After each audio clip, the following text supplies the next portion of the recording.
You know what I hate? We have nowhere to put everything. Exactly. Wouldn't it be so nice if we had like a little table on this tailgate right there? Yeah, that'd be great. Let's see if, well, it just so happens that we actually have one. Today we are going to install a tailgate table on our Jeep from Rough Country, and I am so excited because I have wanted a tailgate table for so long and we just haven't really gotten around to do it, and today is the day. We will put links to the tailgate table along with any other products that we use in the description below. So what you're going to need for this project is a tailgate tray that you will be putting on. The tools you will need, you'll need a drill with a 1/2-inch bit. You'll need a number 4 hex head bit. You'll need a 10 millimeter open-end dent. And then you'll need a car trim remover, or if you don't have that stuff, sometimes this kind of household items can work. Step 1 is to remove the tailgate trim, but I noticed that it says trail rail ready, so I think this little panel pops out too. So I'm just going to see if I can get in behind here. My handy dandy spatula. Yep, okay, all right. All right, so this is where I'm going to be connecting parts of it, but I still need to remove the rest of the trim so I can secure the bottom as well. So on here, instead of using my handy dandy tool, there's a place where the strap comes in, and I can kind of get my finger under there, so I think I can, yep, okay, get it popped open.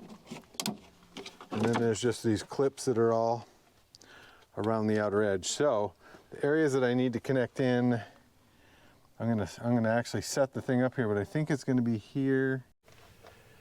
I'm just checking to make sure how this is gonna line up. You can see my 2 bolts up here gonna line up, and then, but you know what? It only lines up on one of them down here. There's only 1 bolt hole down here. I'm not sure that it's all that worth. Yeah, it only, well, no, here's the other one right here, okay. All right, I see how that is. It's just not, it's centered on this. So yes, it will work. So this one right here, and also this one right here are where we're gonna be tapping into our bolts. All right, step number 2, we're gonna drill the holes to the corresponding cavities into the trim panels. So, because these are right here, if you look down here, you can see that they actually have a little indentation that corresponds with where that is. So that's actually where we're going to drill through on this one and over here for this one. But then with these, I'm not going to drill through here.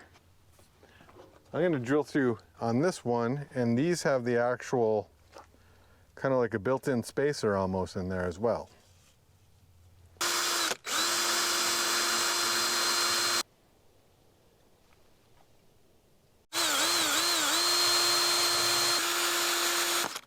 Okay, so step 3 is to go ahead and reinstall our trim panel.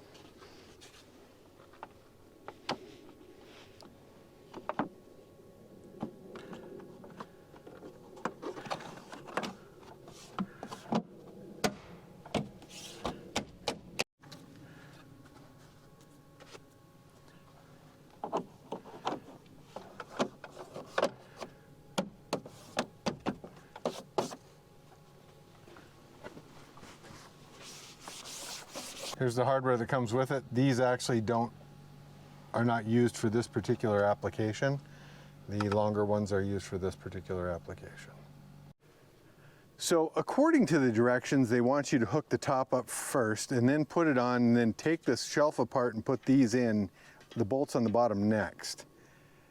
I'm just gonna go off the grid here, and I'm gonna try and put the bottom ones in first. It doesn't seem like you have to take this off. I can get the bolts through.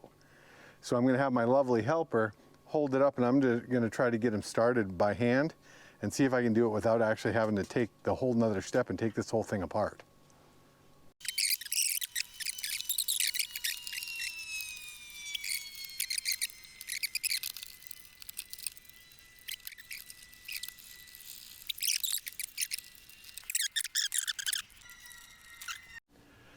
Okay, so I thought it was going to be cool and tighten those up the rest of the way, which, by the way, just for engineering, if they're watching this, just drill 2 holes where the things are, and then none of us have to worry about taking this bottom off. I hate doing extra steps, and I thought I could do it, but I can't because the hex head just won't get in there. It's just not quite long enough. So I've got to use a hex head and a 4mm to get this tray off and set it up here while I screw those in the rest of the way.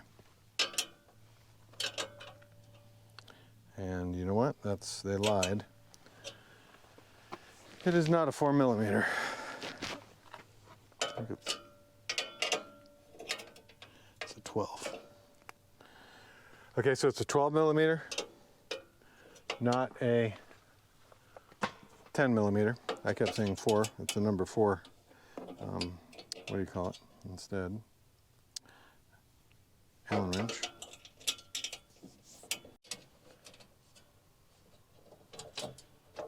Be careful pulling this out to not lose this little nylon washer that's in there. While you're unhooking this, it's easier if you keep this locked down up here so that it doesn't fall when you get the other bolt out. Once you remove the bottom screws, you're just going to very gently set it up in between to not scratch anything, to hold it. Again, I really wish they would have just drilled a hole. It would not have affected the integrity of the item, but it would have made life a lot easier. I don't like to say I told you so, but I told you so.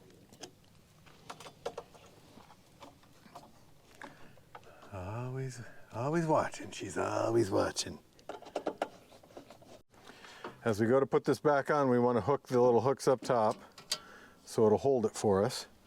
And we're going to get a bolt, our nylon washer, our nylon spacer, and our nut. And what we're going to do is we're going to put the bolt through, push it back in, get the nut started.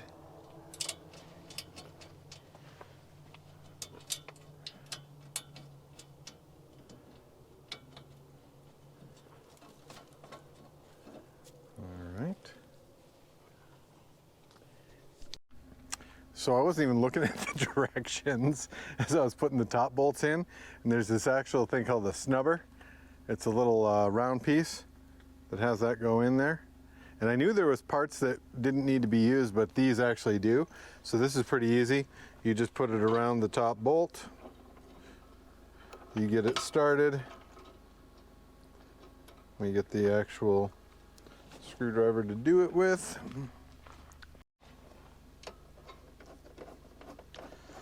Get that started. Then once you know that you're on the threads, you can actually use your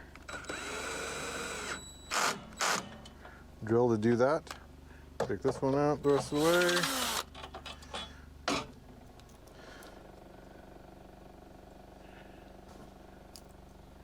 So these hinges were looking a little bit cheesy to me, but that might be because you need to have the snubber in there to make it have enough tension to work correctly. So we're going to find out. So far, I really have been impressed with the overall quality.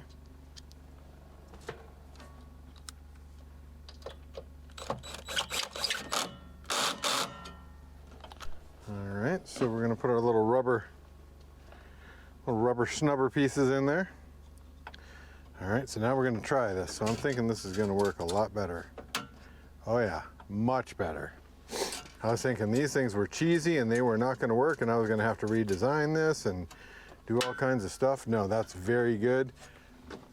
You know, sometimes you get going and doing things and you forget to read the directions or look at them real closely. So just remember, part of being free is following the directions too. I'm tickled with this, so this is sweet. I've been wanting this for a while, and I'm really excited to finally have it. I even have little cup holders here as well. we're all set for like total Jeeping. Jeep life. We're ready to tailgate. That we are. Coda, you want to tailgate? Good He's boy. got something going on with that tail. Good Lord. Oh yeah, it's his jewelry. Thank you for watching. If you found this video to be helpful, please go ahead and give us a like and subscribe to our channel. It really does help us. Links for the products and tools used are in the description below. You can also go to our website at www.befreebenson.com. For more videos like this, you can go to our YouTube channel and click on any one of the playlists. As always, doing things yourself saves you money and allows you to be free. See you in the next project. Today, we are going to install a tailgate on the, what is it? You got great. We will put links to the. All right, so what you're going to need for this product, you'll need a 10-minute, good Lord, I can't even speak.